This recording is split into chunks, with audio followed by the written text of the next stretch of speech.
All right, we'll call to order a Safety and Public Works Committee meeting, March 20th, 2023, 7 p.m. in the council chambers. You got 7 items on the agenda tonight.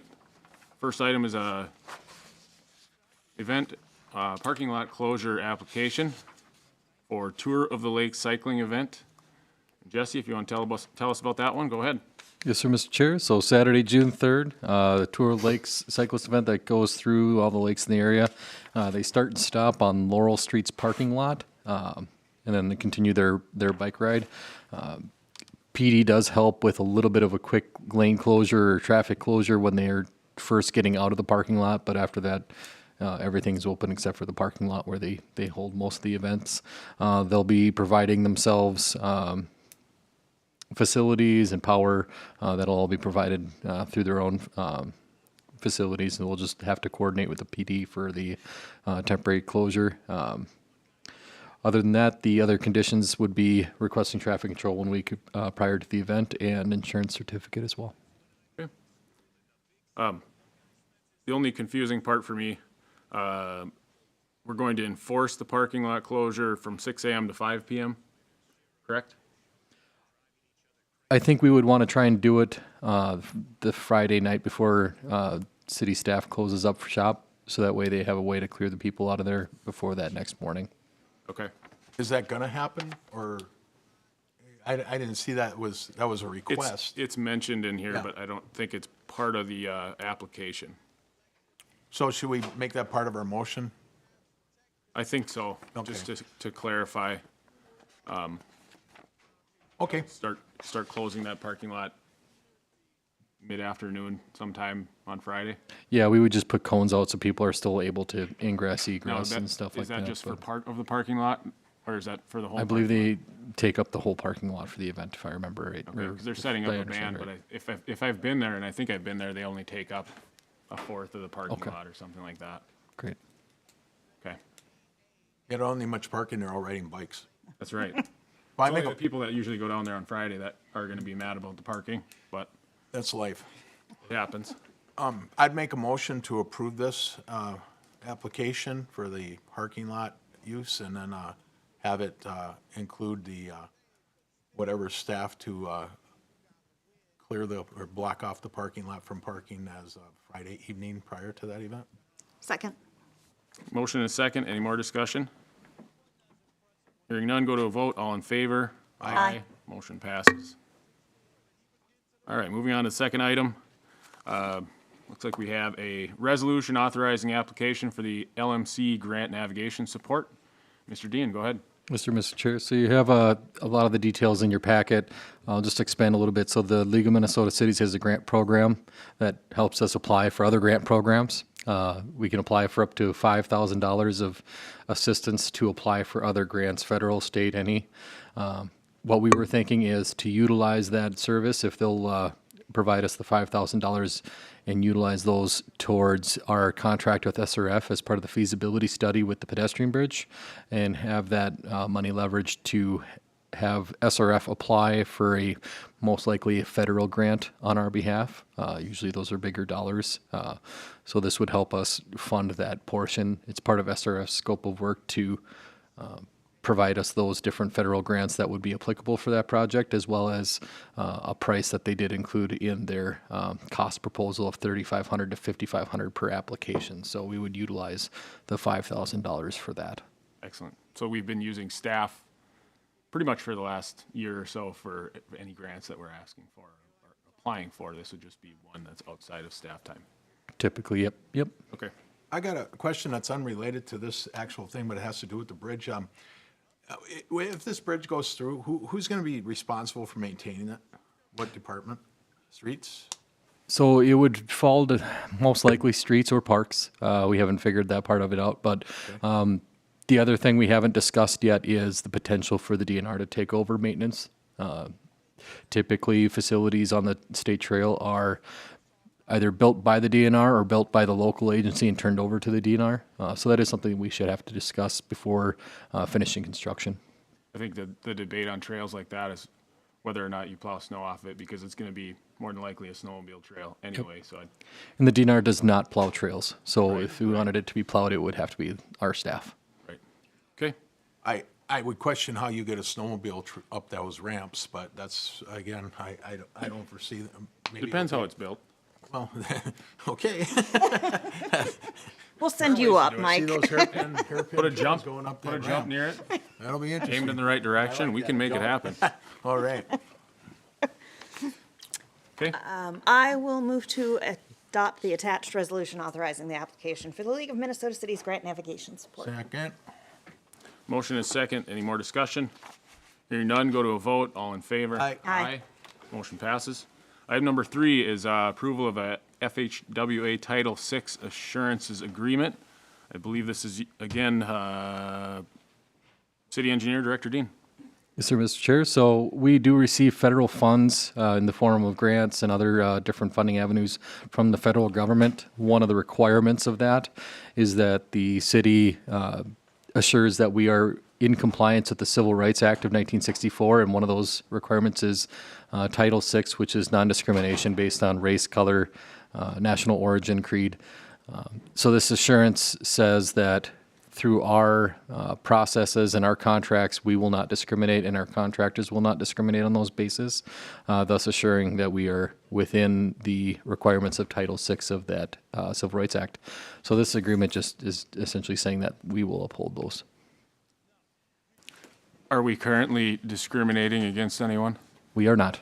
So we won't have to change anything. We will not have to change anything. I'm kind of stymied by this because we have a Title VI federal act, and we wouldn't get the grants if we weren't in compliance, but this is the way we got to tell them we're going to stay in compliance in order to get the grants. Okay, it's just a kind of a redundancy as far as I'm concerned, but oh well. They like to be sure. I guess that's reinforcing our assurement, yes, okay. I'd move to approve this. Second. Motion is second. Any more discussion? Hearing none, go to a vote. All in favor? Aye.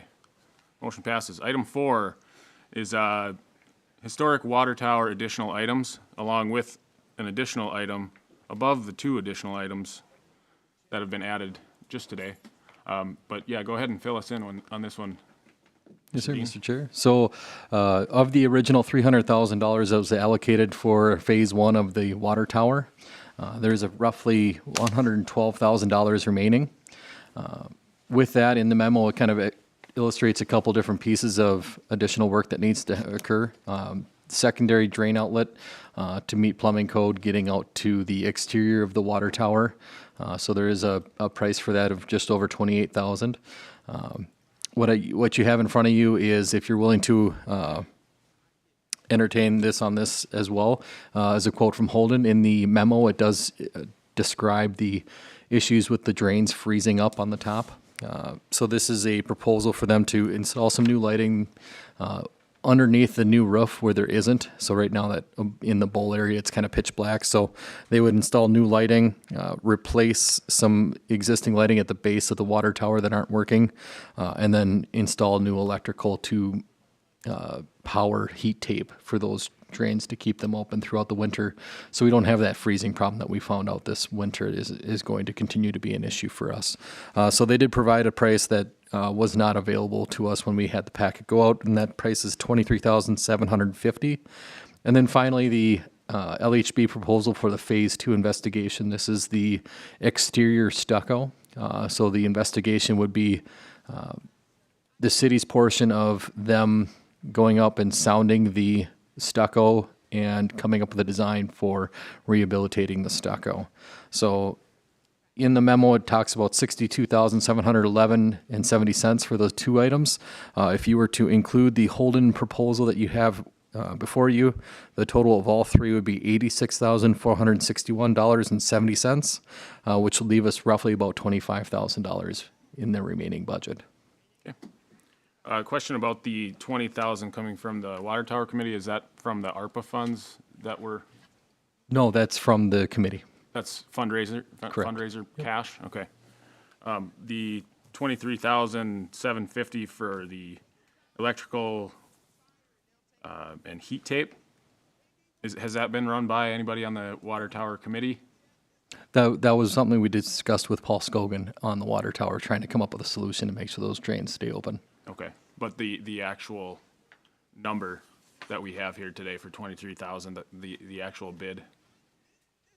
I haven't ran through that because they're not proposed to fund any of that part. That is going to be proposed out of the city's portion.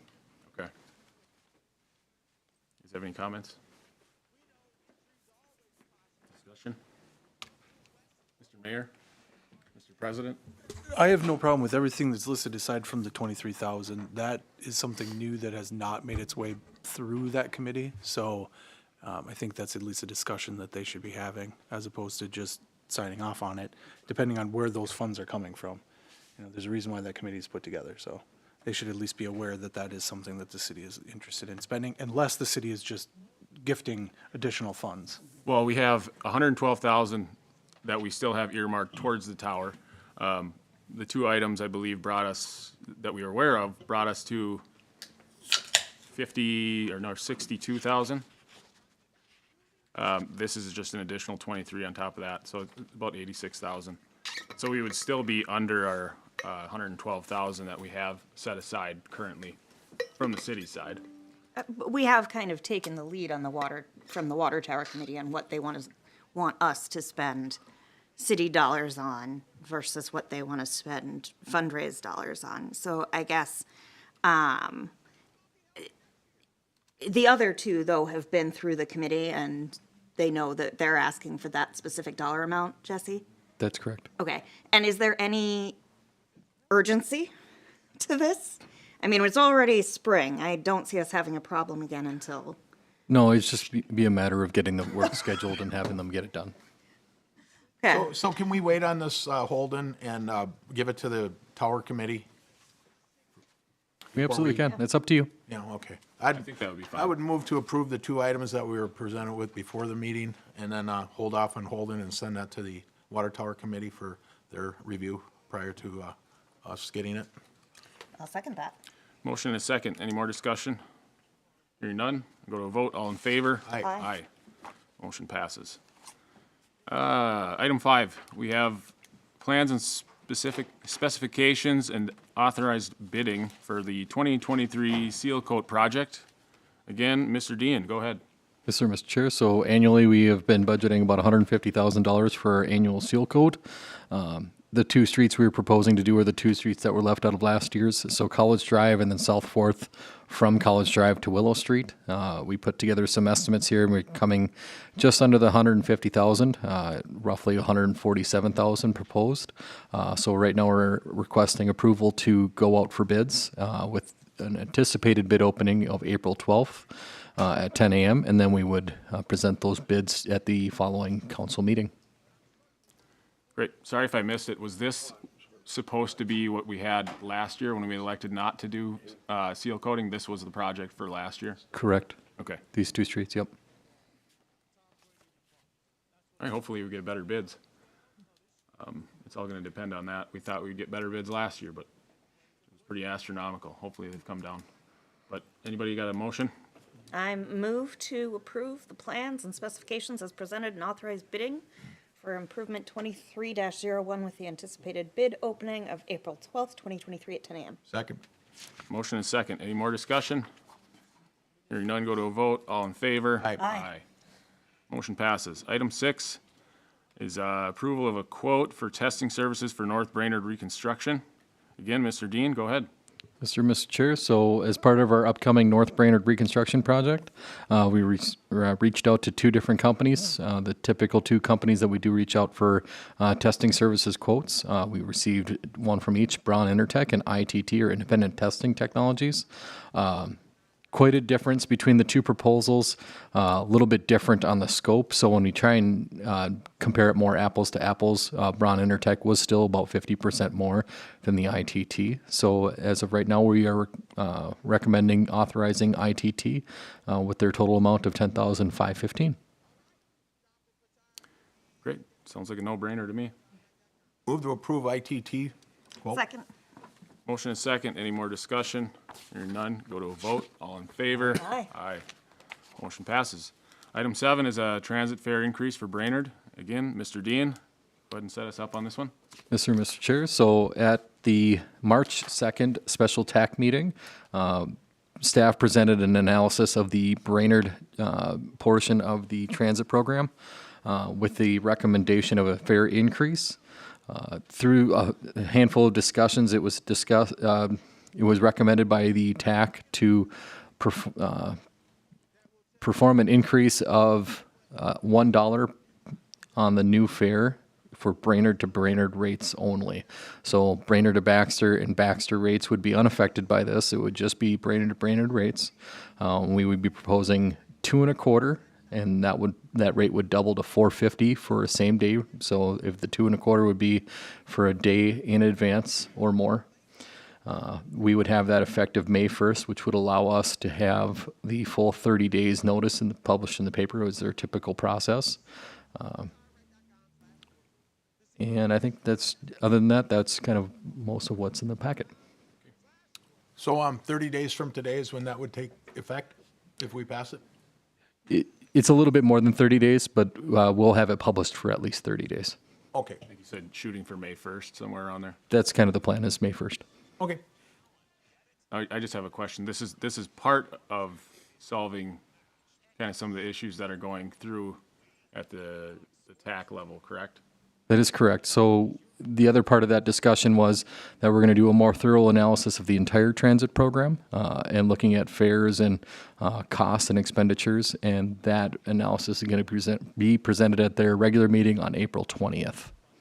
Okay. I would move to approve the fare increase of $1 inside city limits of Brainerd for the fare to go up from $1.25 and call in advance to $2.25. Second. Motion and a second. Any more discussion? Hearing none, go to a vote. All in favor? Aye. Motion passes. All right. We can adjourn to the council meeting.